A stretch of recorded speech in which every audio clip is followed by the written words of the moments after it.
ومركله iyo meel kale oo kamid ah magaalada Hargeysa kuna soo dhawaada barnaamijkeena nasiib oo ay qabato shirkadda Super Transportation barnaamijkeena waxaad ku guuleysataan oo guuleystayaashu markay gacanta galiyaan ay ku guuleysanayaan safar dalxiis iyo sidoo kale hadiyadaha si aan gacanteeda ku hayo waxaan iga xasuusinaa qofka safar ku guuleysta hadduu soo tay kari waayo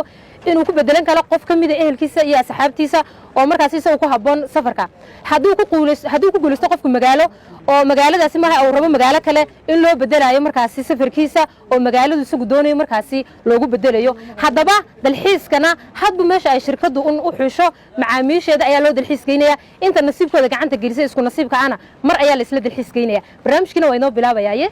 gacmo furan ku soo dhawaada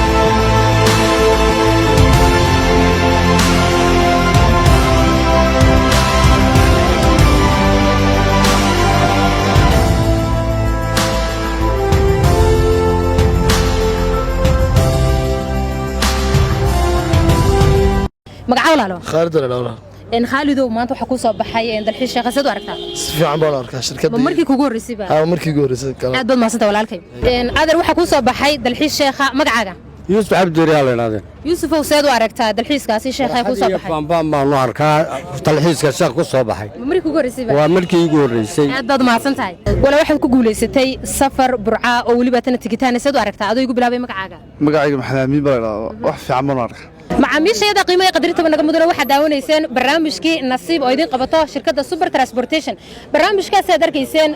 guuleystayaashu waxay ku guuleysteen nasiibkooda markay gacanta galiyeen hadiyadii aad arkayseen dalxiisyadii iyo sidoo kale safaradii haddaba si aad uga mid noqoto bahda Super Transportation booqo page-kan ku leenahay Facebook like gale share gare sidoo kale kamatigiinuna waa noo muhiim haddii aad ku guuleysato safar oo aad markaas safarkaaga si diyaar u ahayn waxaad ku bedelan kartaa qof markaas safarkaaga diyaar u ah oo tagay